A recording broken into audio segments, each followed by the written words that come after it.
every single headstone out here.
Welcome to Fort Snelling National Cemetery in our Memorial Day service.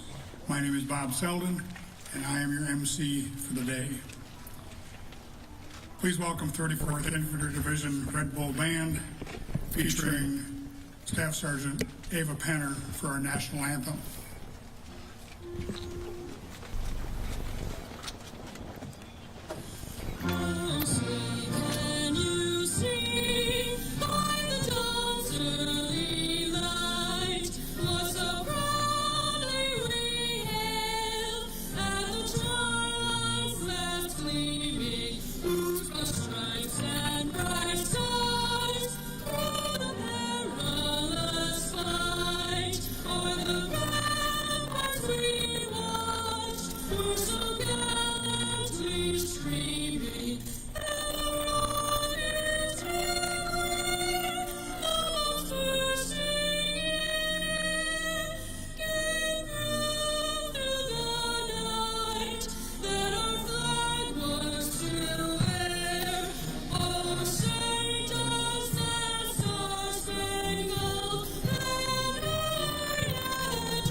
Timothy Ussett will now give us our invocation.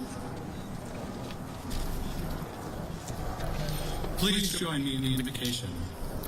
Lord, we are gathered here today to honor and remember those that have died in service to our country. Collectively, we have lost fathers and mothers, sisters, brothers, children and grandchildren, colleagues and dear friends. We bring heavy hearts and memory of empty places. Give us comfort as we mourn their absence and the futures they never had. In moments of reflection and sadness, help us to remember that we need not be alone in our grief. Encourage us to be a source of comfort to one another. May our collective grief be a way to keep memory of these noble souls in our families and communities alive. Teach us to honor their memory through serving others and help us to embody the values they laid down their lives to protect. We ask all this in your holy name. Amen. Please be seated. We have several distinguished guests with us today, both on-site and virtually.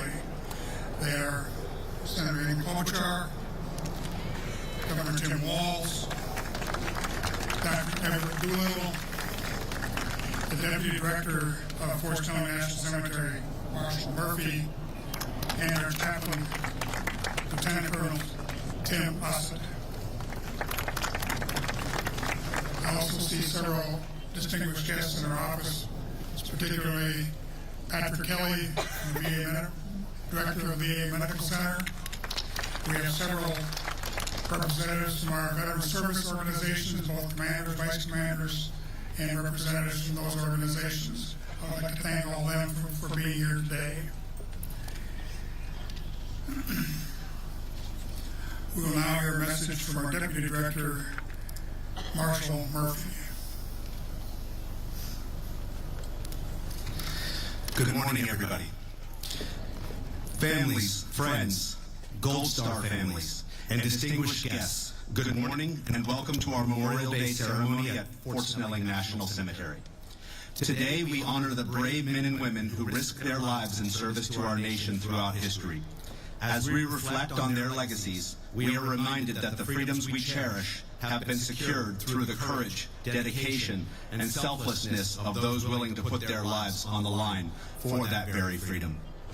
Memorial Day provides a profound moment to pay tribute to the fallen heroes whose valor echoes through the generations.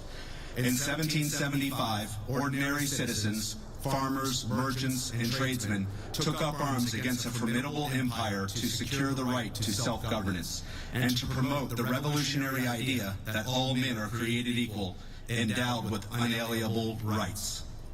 An estimated 70,000 patriots were killed in action or died from disease and harsh conditions throughout the 13 colonies. This was long before national cemeteries were established, and our young nation's warriors were usually buried near where they fell. We have now reached the 250th anniversary of that American Revolution. After more than a century and a half of growth, our country became embroiled in the Second World War. More than 405,000 American service members lost their lives in the war. That bloody conflict raged until 1945, with Victory Day in Europe on May 8th and Victory over Japan Day on August 15th. This year, we commemorate the 80th anniversary of our victory in World War II.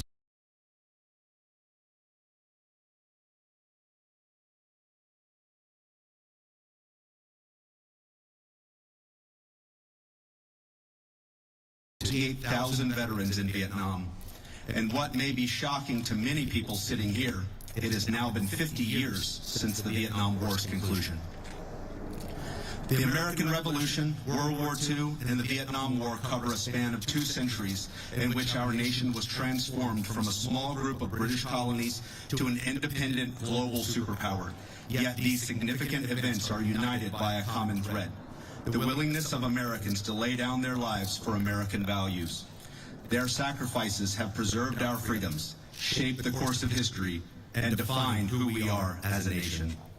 As we honor all of those who served, we must especially remember the Gold Star families who carry the weight of loss every day. We owe them recognition for their sacrifices, care, and support during their most difficult times, and the promise to keep alive the legacies of their fallen loved ones. On Memorial Day, we look back to mourn those we've lost. That is right and just, but it is not enough. We must also look forward and honor their sacrifices by living up to the ideals they fought for, by defending the liberties they secured, and by ensuring they are never forgotten. So in closing, I would like to thank you all for coming today to honor our fallen heroes, and thank you for supporting veterans and their families. May God bless you, our service members, our veterans, and the United States of America. Thank you.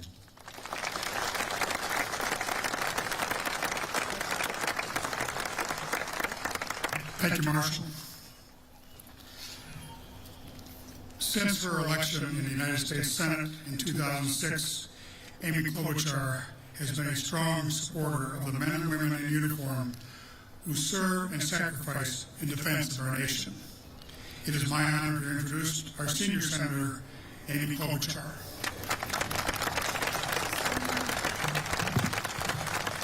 Thank you so much. Thank you, Bob. The sun is shining on all of you today and on our heroes buried in this beautiful cemetery. How many of you were here last year when it rained, by the way? Okay, you get like special recognition for being here, rain and shine. But we're so pleased we have such a big group of people here today. So many of you vets or from families of vets. I want to thank Governor Walz for his service in the Army National Guard, as well as his service as governor. We have Dr. Everett Doolittle, also a Vietnam vet with us. I noticed Patrick Kelly was mentioned for his fine work with the Minneapolis VA, and so many other distinguished guests on the stage and out in the crowd. So we thank today the families of those that we lost for keeping that torch of their service alive. We thank those who serve today. To the Gold Star families and to all who remember a fallen American hero, we know each memorial brings both pride and pain on this day. And we hold in our hearts your loved ones who gave all to defend our country. Each of these gravestones contains a name. I think I've shared with some of you who've been here past years, one of those gravestones is now my dad. He died a few years ago. He served during the Korean War, and he was stationed in Germany, assigned to write anti-communist material to support America's efforts during the Cold War. He always felt guilty that he didn't go to Korea like some of his buddies that he trained with. But now he's buried with all these heroes today. He would describe the men and women buried here as the heroes among us. And we use those same words to describe the ones here, but as well as those buried in veteran cemeteries here in our country and abroad, and all who still remain missing. Each of those men and women fought for a future where liberty prevailed over tyranny, and each embodied the best of America. So a name some of you may know, but I don't think a lot of Minnesotans know, Max Bilkey. He's the story to hear about today. He graduated from Alexandria High School and was drafted in 1952. He served 2 years in Korea and was re-enlisted in 1956. When he went to Vietnam, he was already a 20-year veteran. As his daughter Michelle said, anybody who left Vietnam in 1972 and 1973 during the time he was there would have Daddy's stamp signature on their orders. On March 29, 1973, the soldiers of Camp Alpha chose Max, because of his service and their respect for him, to be the last combat soldier to board the last plane out of Vietnam. We know what a hard time that was for our country. Not only for those we lost and those who served, but for those who returned home and were greeted not by thanks, but by tomatoes thrown at them. That is a mistake we will never make again. We can have disagreements on the war, but we will never take it out on the warriors. Max felt the gravity of his selection. A CBS News correspondent tracked him down before he got on the plane and asked him what it felt like. He responded with sunglasses blocking his eyes and an emotion in his voice. When you are responsible for moving the people out of here, I think it's nice to know you're the last man out. I had to do the job. We think of those who fight in that conflict and every single one and so many others. I had to do a job. Words so simple to describe what was a gut-wrenching job that day, or to describe danger, or to describe heroic work for others. 58,000 soldiers, Marines, airmen, and sailors laid down their lives in Vietnam. Think of Gary Leslie Bartles, grew up near Max on his family's farm in Glencoe. Typical farm boy, they said, loved caring for animals. After graduating from Glencoe High School, where he was well-liked, they said, by everyone who knew him, he enlisted in the Army, earning his pilot's wings, joining the 25th Infantry. In the early hours of December 18, 1970, he was killed in a helicopter crash. He was just 19 years old. Marine Corporal Roger Michael Kittleson of Excelsior. He was an anti-tank assaultman who sustained multiple fragment wounds on February 25, 1969, and died at age 21. 37 years later, his classmate and a fellow Vietnam vet wrote a note to him after visiting the Vietnam Veterans Memorial. His classmate, David Walker, said this: "Somewhere along the way I stopped and traced your name with a fingertip and recalled your face. I remembered what a great pal you'd been and realized anew what a friend I'd lost. After that I imagined what an excellent dad you would have become and thought for a moment about the painful void left in hearts other than my own." Both of these young lives ended far too soon. but their stories live on. Their stories live on with your presence today. So back to Master Sergeant Max Boakey, because this is a story of so many of our vets when come home. When Max got off that plane, he returned to the Army, this time as a civilian, serving his vets and their families. He still felt, in his words, he had a job to do. It wasn't going to be the last job of being the last soldier off that plane. The next job was fighting to ensure vets receive their health care. And that's just what he did. He was instrumental in getting Congress to pass TRICARE for Life, as well as advocating for open enrollment in the Survivors Benefit Plan. He still had a job to do as a member of the Army Chief of Staff Retiree Council and the author of Max Facts, an online newsletter dedicated to helping retirees. And he still had a job to do at the Pentagon on September 11, 2001. He was scheduled to meet with Army Lieutenant General Timothy Maude and retired Air Force Lieutenant Colonel Gary Smith. All three were Vietnam vets. And all three, including Max, lost their lives when American Airlines Flight 77, in the hands of terrorists, hit the outer ring of the Pentagon. Max dedicated himself to finishing the job that Roger and Gary and every American who gave all started. He lived by and sacrificed for that ideal that President Lincoln captured at Gettysburg, that the unfinished work of Americans who gave the last full measure of devotion belongs to us, the living. On this Memorial Day and every day, we have an obligation to those who lay down their lives so we could live ours. How do we do that? By caring for those who come back, making sure our vets get their disability claims processed, making sure we honor those who help them, including those you saw in the parade, the Hmong, the Lao, and other Southeast Asian soldiers who serve bravely with our troops and are now such a big part of our life in Minnesota that they get the honor they deserve when they die. We must keep our covenants to others who have served with our troops, including the Afghans who stood by our troops in Afghanistan and deserve to be treated with respect in this country. I lead the Afghan Adjustment Act with a number of Republicans supported by the Legion and the VFW, and we must get this done. And it means making sure that if a veteran is living with permanent conditions resulting from exposure to Agent Orange or burn pits, they get treatment or care due to the PACT Act, and it must be fully funded.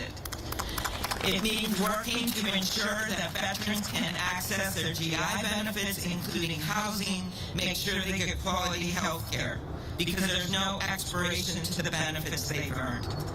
Today, we remember the courage of those who made the ultimate sacrifice and the heroic strength of their loved ones. We remember not just how they served, but why, to protect the ideals of freedom and our democracy.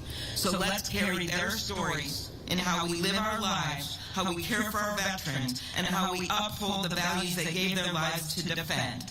To all who served, to all who stood beside them, and to all who mourn today, we honor you, and we recommit to building a country that's worthy of your sacrifice, today and every day. Thank you.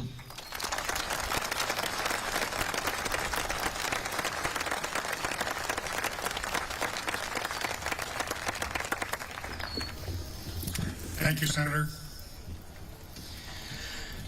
We'll now have remarks from the Governor of the great state of Minnesota, Tim Walz.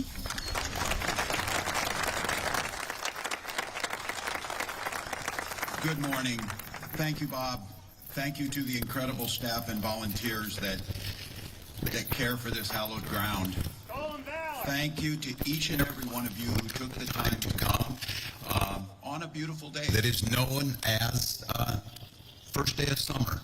And so most people today, they're boating, they're grilling out, they're spending time with family, maybe watching a baseball game. That precious gift of living your life as free men and women was given by those that surround us.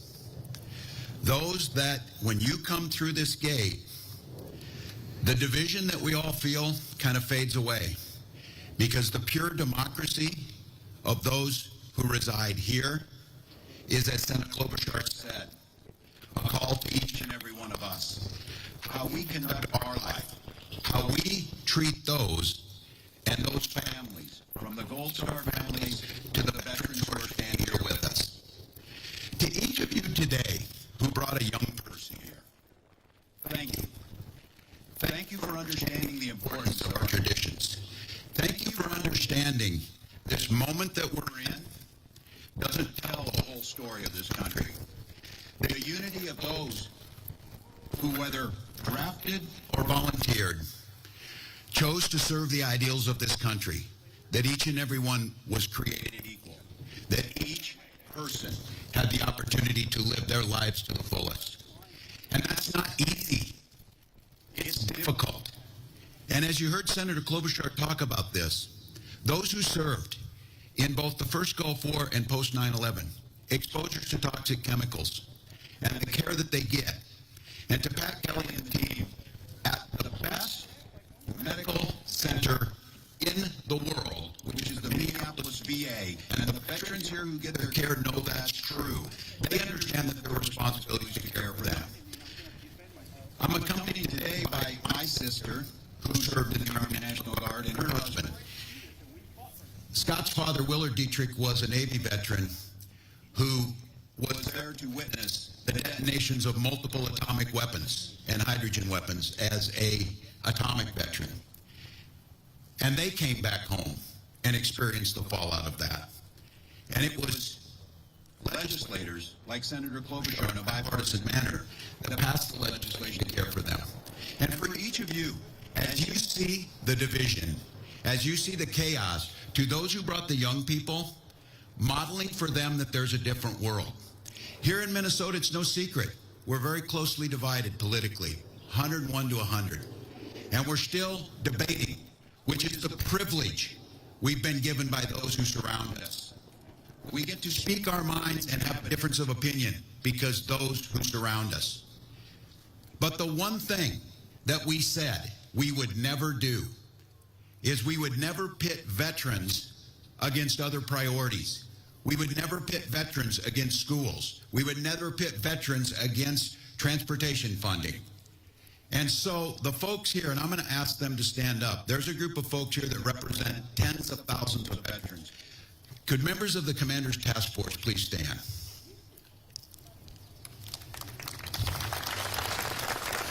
These were individuals that came to the Capitol. These were folks that said, what we need to do in Minnesota is, before you debate anything else, before you have and do politics in any other way, you need to get together and you need to pass the budgets that fund our veterans and fund our National Guard. And for the past 4 years, in a near unanimous vote, the first things that leave the Minnesota Capitol signed into law, and this year it's true too, is full funding for our veterans home, full funding for the cemeteries, full funding for the National Guard and their enlistment bonuses.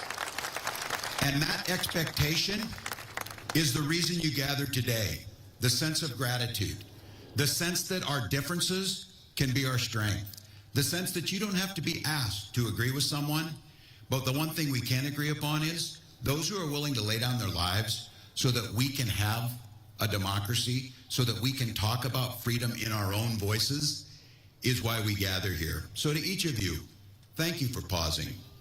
Thank you for letting those millions of others today who are living the lives of free people because of the sacrifices that were here.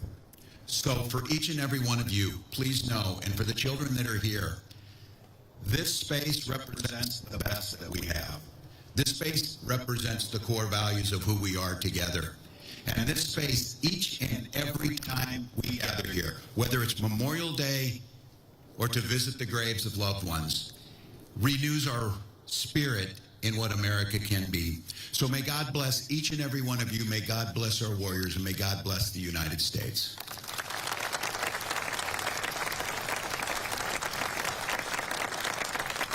Thank you, Governor. We will now have another musical selection by the Red Bull Infantry Division Band.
Our speaker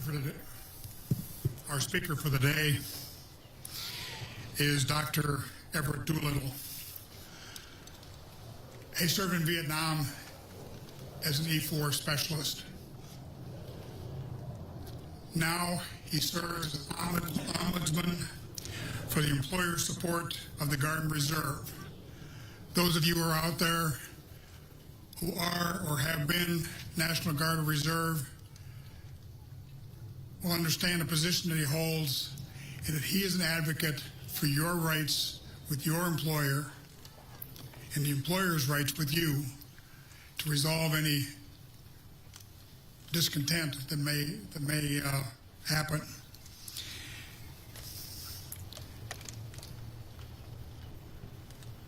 Please welcome Dr. Everett Doolittle.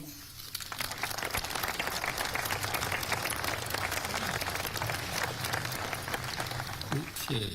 Since he started with that, I'm going to say a few words. We have a volunteer army today. Vietnam was a draft, a lottery. That many people didn't join. They were forced, and that helped with a lot of our problems. But right after the Vietnam War, they did away with it, and they created called a volunteer army.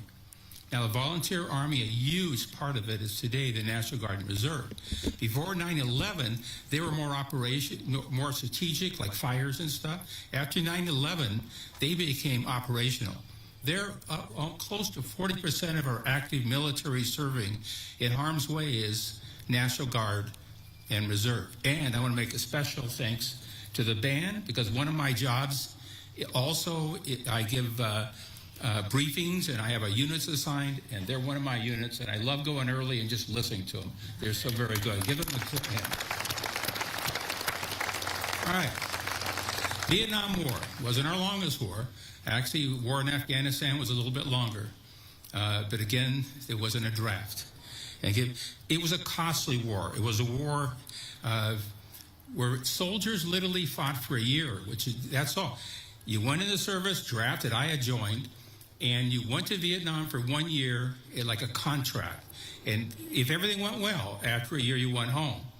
But the people in Vietnam that we were fighting against were there for the entire war. And this was we're now at a time at the 50 years since that war and 50 years since the fall of Saigon. And the world has changed so much, and that's some of the stuff I want to talk to you about. The whole difference in it. Now, when you picture, how did we get into the Vietnam War in the first place? It was piece by piece by piece. Afghanistan, we were attacked, but we stayed for 20 years plus. Vietnam War, the big push was we got to stop communism. There's a domino effect if we don't stop it there. And so we sent in a few advisors, and we sent in a few more advisors, and then we sent in a few troops, and then we sent more troops. And we continue to send in troops to Vietnam. Now, I pulled some statistics that I think is key here. 2.7 million Americans served in Vietnam. Actually killed in combat was 40,934, but those that actually died was over 5,000. And those that died became of many things. Wounds you died before. Some were suicides. Some were homicides. Some were sickness.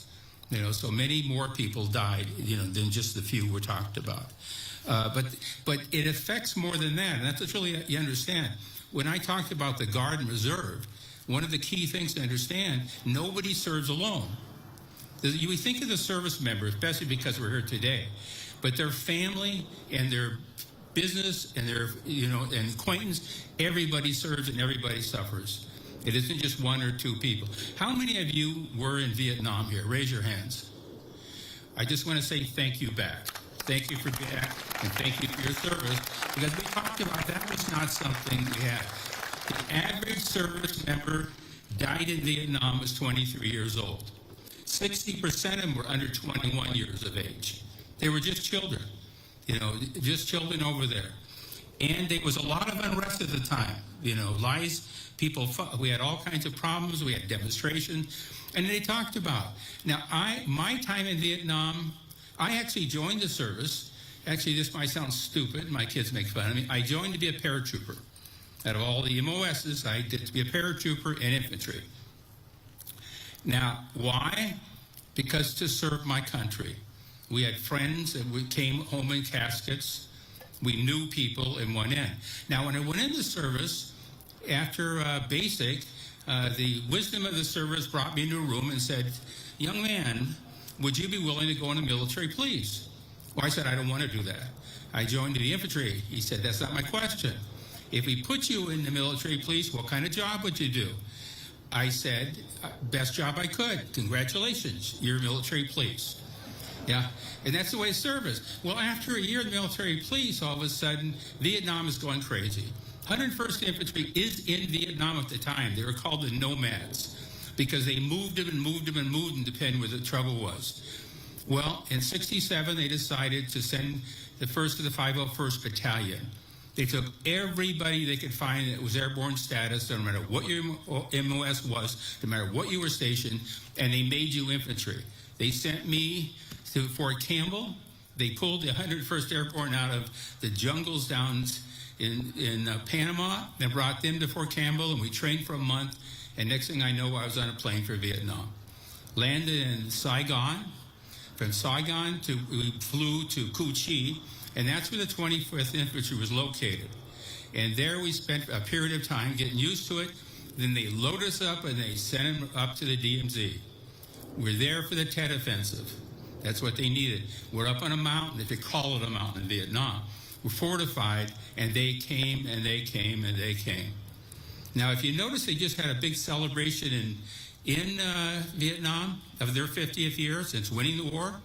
And China was a big part of it, because China was a big part of that, of our struggle there. But remember, I don't criticize those that fought on either side. They were fighting for their country. We were fighting for, I'm not sure. You know, that's where the problem is. You look over time. Now, my hat, I'm wearing this thing on purpose that said I'm proud. You know, no regrets, I served. I'll have people say, well, you know that war, the South was completely corrupt. We all know today. You know, and communism wasn't really the goal at the beginning. It was any aid they can get. So why am I proud? Well, I'm not proud of the Vietnam War. I'm proud that I served my country. You know, I'm proud of all the people, the service members that did that. Now, in front of my house, you'll see an American flag flying. I want no misunderstanding. That's because I'm proud to be an American. It's not a political statement. And that's really, we should think about this country.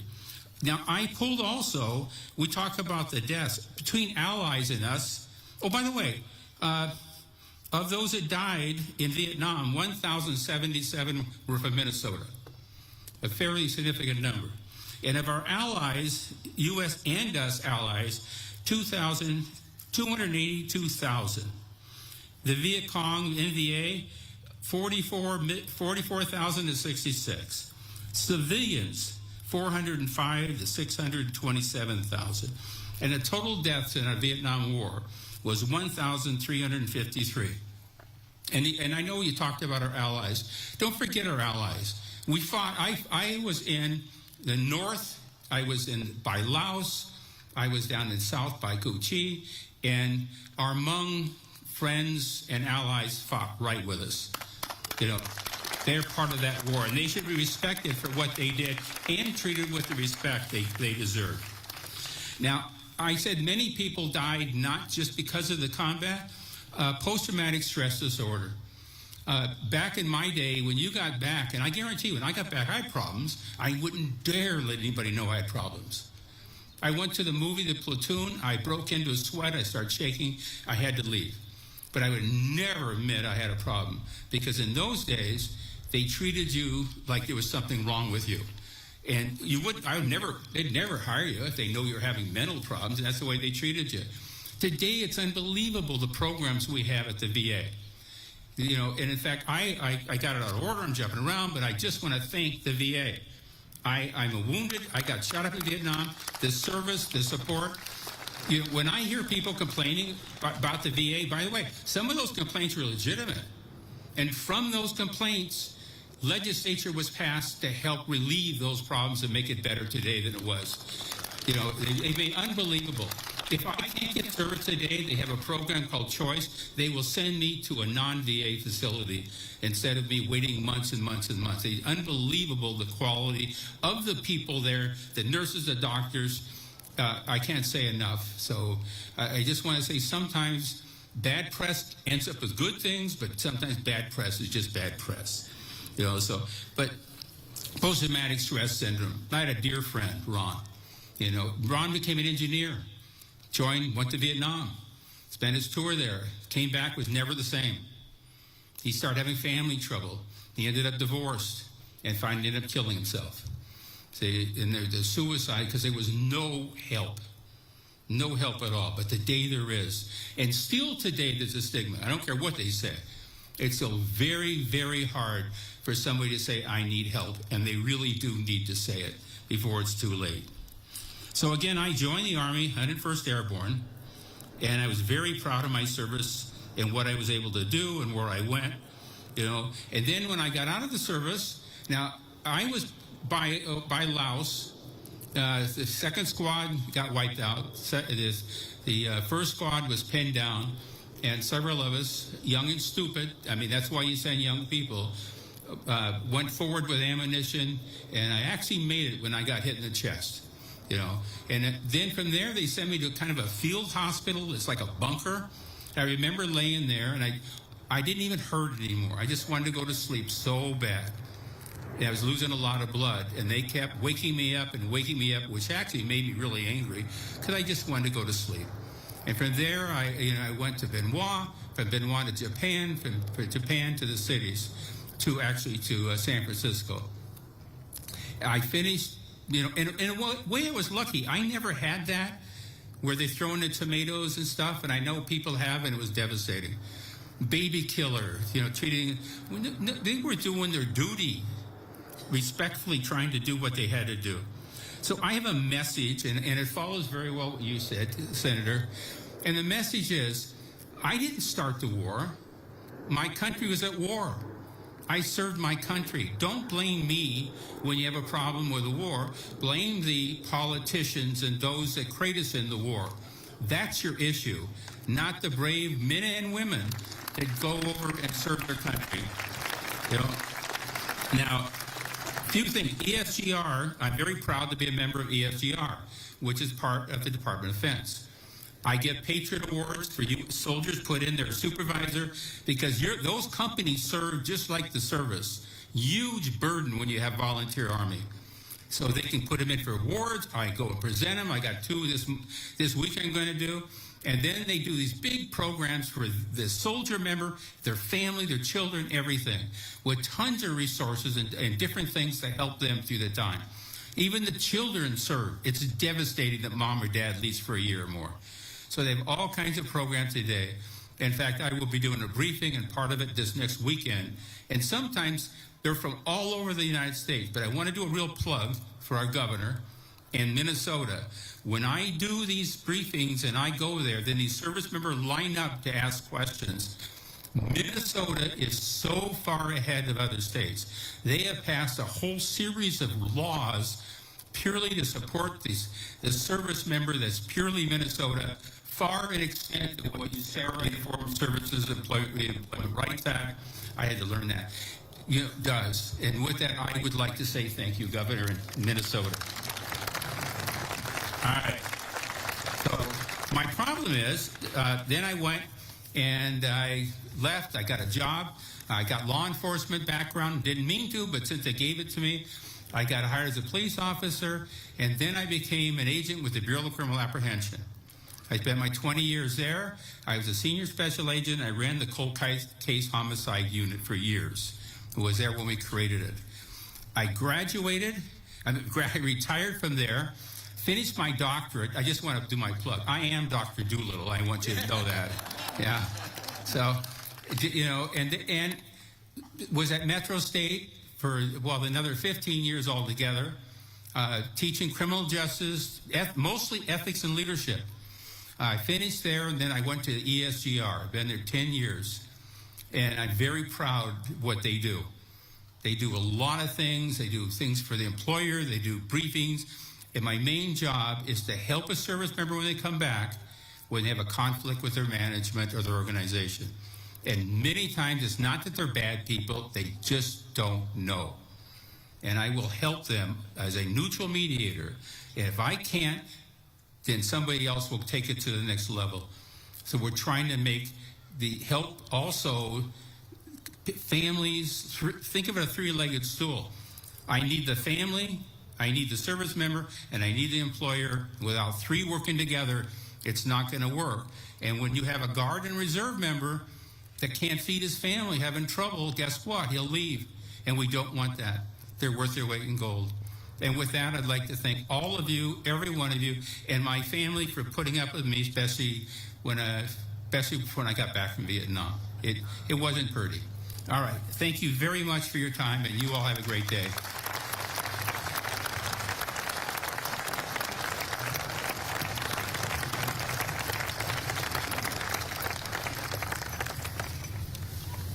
Thank you, Everett.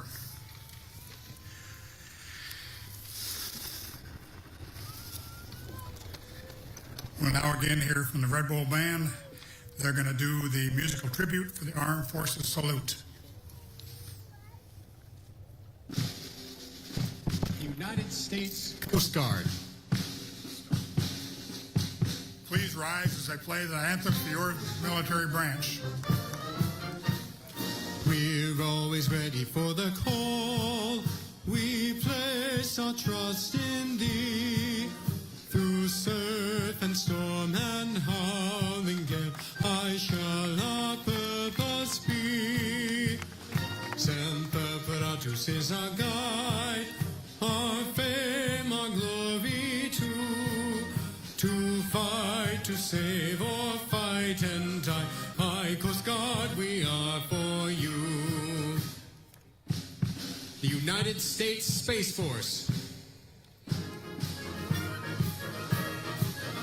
We're the mighty watchful eye, guardians beyond the blue, the invisible front line, war fighters brave and true, boldly reaching into space. There's no limit to our sky, standing guard both night and day. We're the Space Force from on high. The United States Air Force. Off we go into the wild blue yonder, climbing high into the sun. Here they come, zooming to meet our thunder. Atom boys, give 'em the gun. Down we dive, spouting a flame from under. Off with one hell of a roar. We live in fame or go down in flame. Hey, nothing will stop the U.S. Air Force. The United States Navy.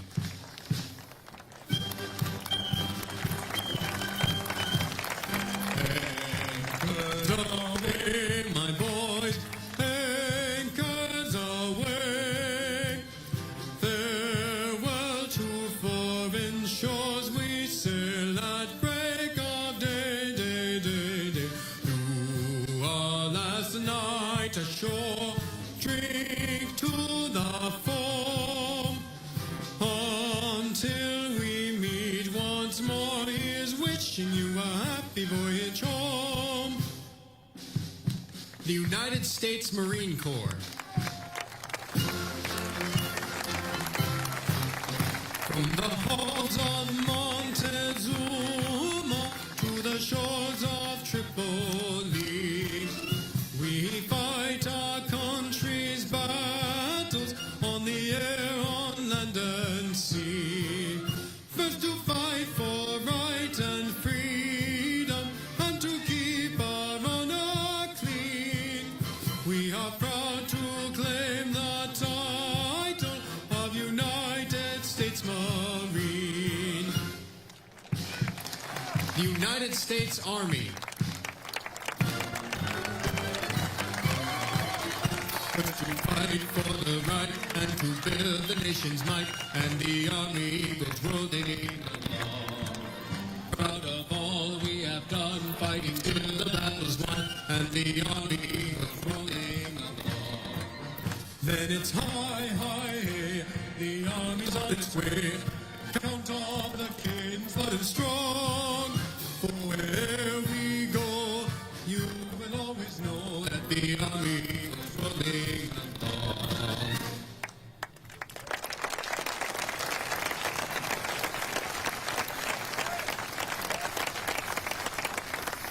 Thank you for outstanding tribute.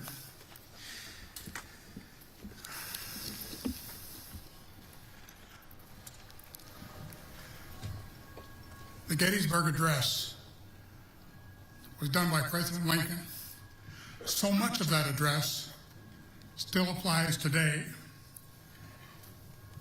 There's part of it that says that the words will not be known by those in the future, but they are. 7 years ago, our fathers brought forth to this continent a new nation, conceived in liberty and dedicated to the proposition that all are created equal. Now we are engaged in a great civil war, testing whether that nation or any nation so conceived and so dedicated can long endure. We are met on a great battlefield of that war. We have come to dedicate a portion of that field as a final resting place for those who here gave their lives and that nation might live. It is altogether fitting and proper that we should do this. But in a larger sense, we cannot dedicate, we cannot consecrate, we cannot hallow this ground. The brave men, living and dead, who struggled here have consecrated it far above our poor power to add or detract. The world will little note nor long remember what we say here today, but it can never forget what they did. It is for us, the living, rather than the dedicated here, to the unfinished work which they who fought here have thus far so notably advanced. It is rather for us to be here, dedicated to the great work remaining before us, that from these honored dead we take increased devotion to that cause for which they gave the last full measure of devotion, that we here highly resolve that these dead shall not have died in vain, that this nation, under God, shall have a new birth of freedom and a government of the people, by the people, for the people, shall not perish from the earth. Our final conclusion for this service is a rifle volley and playing of taps by the Fort Snelling National Cemetery Memorial Rifle Squad. I would like to thank all who made it possible for being here today. Upon conclusion of the rifle volley and taps, the ceremony will be done and nothing more will be said. Please rise. Commander, call the squad.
chair. Right here. There you go. Okay, sit down.